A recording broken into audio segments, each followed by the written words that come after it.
বাঁচতে পারবে না, সে সে কাউকে ছাড়বে না। ভৌতিক ঘটনা অবলম্বনে আজকে আমাদের নিবেদন ভুতুড়ে অভিজ্ঞতা।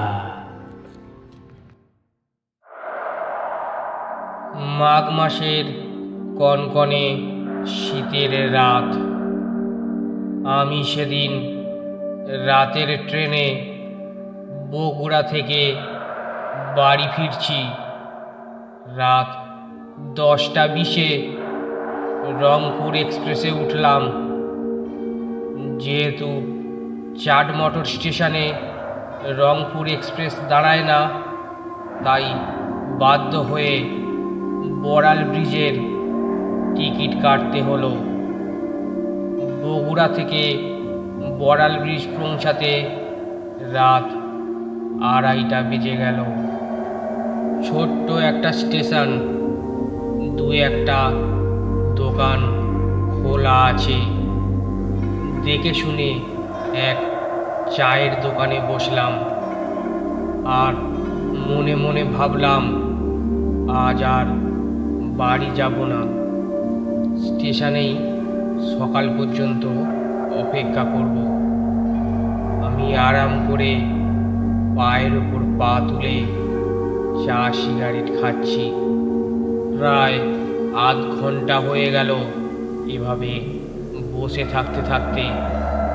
এদিকে প্রচণ্ড ঠান্ডা আর কুয়াশায় চারিদিকে ঢেকে আসছে। নিজের অযাচিত বোকামির জন্য নিজের কাছেই রাগ হচ্ছে। মনে মনে ভাবলাম, দূর, কাল সকালে বের হলেও পারতাম, কি দরকার ছিল অযথা এই রাতের ট্রেনে আসার। না হয় কালকের কাজটা একটু দেরিতেই হতো, তবুও তো এই কনকনে শীতের রাতে খোলা আকাশের নিচে এভাবে বসে থাকতে হতো না। এসব ভাবছিলাম আর নিজের প্রতি খুব রাগ হচ্ছিল। কাউকে গাড়ি নিয়েও আসতে বলিনি, এমনকি কোনো আত্মীয়কে ফোন দেব তার উপায় নেই। ফোনের ব্যাটারি সারা রাস্তায় ফেসবুক চালাতে চালাতেই ডেড হয়ে গেছে। অগত্যা নিরুপায় হয়ে বসে থাকা ছাড়া আর চা সিগারেট খাওয়া ছাড়া উপায় নেই। প্ল্যাটফর্মে কিছুক্ষণ বসে থেকে রাত 3:30 নাগাদ নিচে বাজারের দিকে নামলাম ঘুরে দেখার জন্য। কিছু দূর এগোতেই দেখলাম আমার বাড়ির পাশের এক পরিচিত জ্যাঠা এক দোকানে বসে পান খাচ্ছে। কাছে যেতেই বলল, কে তুমি? কোথা থেকে এত রাতে? আমি কাছের একজন মানুষ পেয়ে কিছুটা উচ্ছ্বাসিত হলাম। যাক, তাও নিজের একটা মানুষ আছে।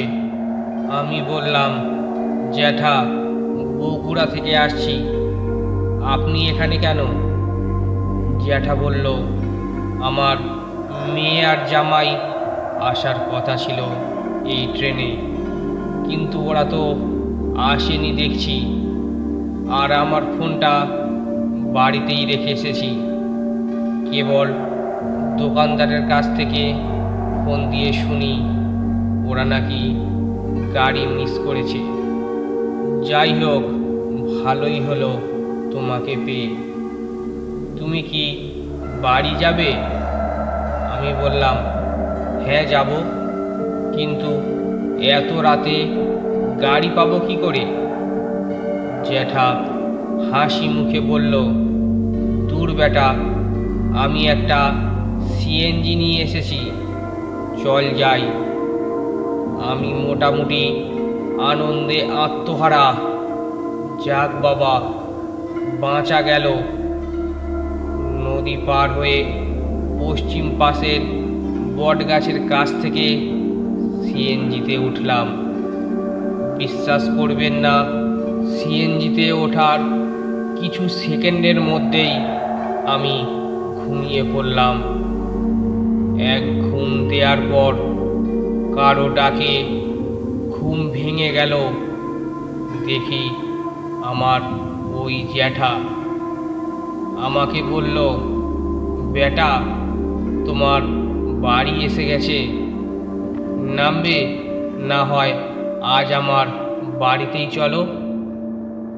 আমি চোখ খুলে দেখলাম আমার বাড়ির সামনের রাস্তায় সিএনজি দাঁড়িয়ে আছে। আমি জ্যাঠাকে বললাম, না জ্যাঠা, বাড়ি যখন চলে এসেছি তখন আর যাব না, অন্য দিন যাব।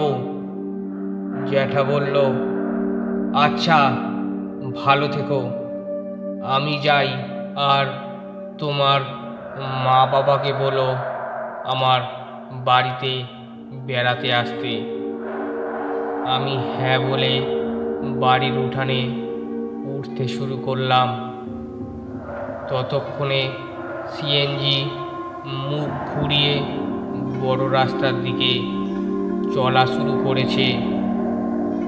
বাড়ির উঠানে দাঁড়িয়ে বুঝলাম সবাই ঘুমিয়ে আছে।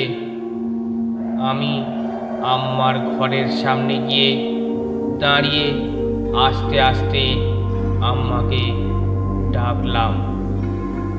আম্মা ঘুম থেকে উঠে এত রাতে আমাকে দেখে অবাক। তারপর নানা প্রশ্ন, কিভাবে আসলাম, কোথা থেকে আসলাম, কার সাথে আসলাম, ইত্যাদি ইত্যাদি। আমি ঘরে গিয়ে মাকে সব খুলে বললাম। হঠাৎ করে ঘরের দেয়াল ঘড়িটা বেজে উঠল। 4টের ঘন্টা শুনে আমি হকচকিয়ে ঘড়ির দিকে তাকালাম। কেবল 4টে বাজে। আমি ঘড়িতে ভুল আছে ভেবে হাত ঘড়ির দিকে তাকালাম।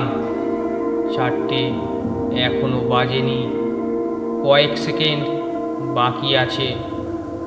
আমি আরও অবাক হয়ে গেলাম, এটা কিভাবে সম্ভব? বড়াল ব্রিজ থেকে চাটমোহরে আসতে যেখানে 45 মিনিটের উপর সময় লাগে, সেখানে আরও 7-8 কিলোমিটারের বেশি রাস্তা মাত্র 15 মিনিটে কিভাবে আসলাম?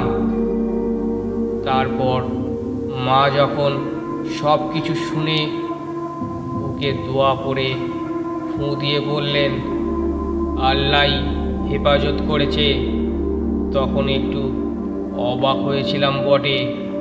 কিন্তু যখন শুনলাম আমি যে জ্যাঠার সাথে এতটা পথ এসেছি তিনি গত 5 দিন আগে মারা গেছেন, তখন স্তব্ধ হয়ে গেলাম।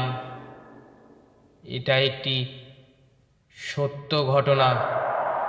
ঘটনাটি ভালো লাগলে অবশ্যই সাবস্ক্রাইব করে নাও আমাদের এই রকম গল্প শোনার জন্যে। আর ভালো লাগলে বন্ধুদের কাছে শেয়ার করে দাও। ধন্যবাদ।